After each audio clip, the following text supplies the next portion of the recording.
My face is sick today, guys, so here's the wife doing the voiceover for us. Long Fallen Dynasty gives you all the tools you'll need to counter its steep difficulty, but it's entirely on you to effectively put them to use. So, I'm going to break down some of the most important gameplay mechanics you need to know to make the game a bit easier.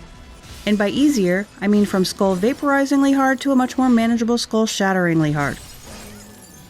First, there's actually a way to attack and deflect at the same time, which also instantly recoups your entire spirit gauge. You can do a deflect counterattack by holding R1 and hitting circle on PlayStation, or right bumper plus B on Xbox. That will trigger a unique attack animation that switches out to your alternate weapon, and if done with correct timing, will also deflect an incoming attack. If a hit is absorbed while doing this, your spirit meter will fully recover, even if it's dangerously far to the left. If you don't like the idea of swapping off of your favorite weapon type, I suggest at least throwing 2 of the same weapon types onto your character. That way you can still use the deflect counterattack without changing up your moveset. Having these AI companions at your side is pretty useful, and by increasing their oath, you can inherit each character's unique armor set and weapon. You can also instantly raise this meter by force-feeding them a cup of cordiality. When a companion reaches level 10 oath, they are maxed out and will give you their full armor set and unique weapon. Just hit the Deliveries tab to receive them. These companion armor sets will have a full set bonus, which gives you this extra tab of stat boosts, and this gear is all 4-star rarity, which is max for your first playthrough. Higher rarity gives you more of these extra slots to put those bonus effects on. If you don't have the equipment load to wear all of these yet, you can always just use it as a skin slapped over your other armor. For the weapon I received from my companion, it came with a special attack modifier, indicated by the text being in orange. This fanning peacock move, for example, can be held down to extend its effects, so keep an eye out for those extra modifiers. Now, the video that you're currently in has been sponsored by Surfshark. Personally, I have a daily internet routine I would rather keep to myself, but without Surfshark, my private matters are totally compromised. Anyone can tap in and see that I kick off each morning with masterclass level 3D pottery simulation, sift through AI-generated images of medieval armored hedgehogs, math, and then desperately try to conquer my high score in Baby Adopter. I would never ever want any human to see that I do this, and with Surfshark, this VPN can instantly make all of my interneting completely private. Pretty simple, you just activate a location of your choosing to virtually appear in, and that's it. Your personal data and location is totally secure.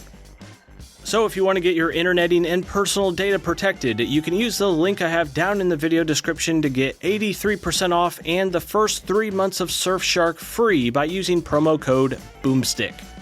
Again, link in description, try it free, save money, medieval hedgehogs, and promo code BOOMSTICK. You might not realize at first, but your teammates will also take on the buff effects applied to your Divine Beast.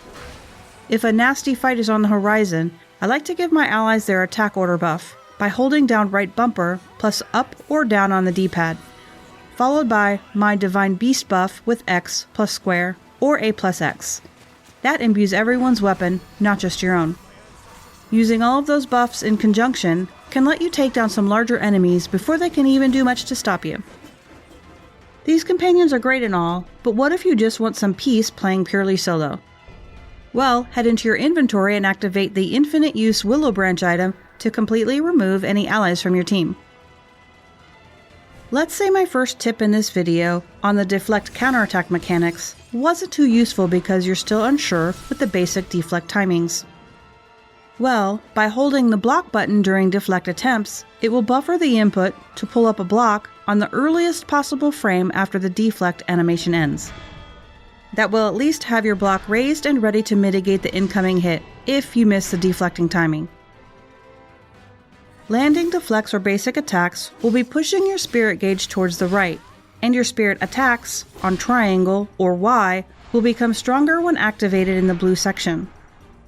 When a spirit attack is done within positive blue spirit, your character will flash to indicate you activated this bonus damage effect. Other than increasing Companion's Oath, there is another way you can acquire easy, high-level gear. In town, talk to this dude and head into the Accolade Rewards menu. Don't bother with wasting Accolade points on the bronze or silver loot chests. Save up to 2,800 for the gold box. That will guarantee at least a 3-star gear drop, but ideally, you're lucky and get a max 4-star. To easily accumulate these Accolade points, look out for these areas that are populated with purple flags and a nearby enemy with a purple glow on their icon. If you kill them, you will net yourself some quick Accolade points. Another thing to consider saving those points for is on the Master Smith Hammer, which costs 7,000, and it comes with a special bonus, Equipment Drop Rate A. That will increase the drop chance of gear when an enemy is killed with that hammer equipped.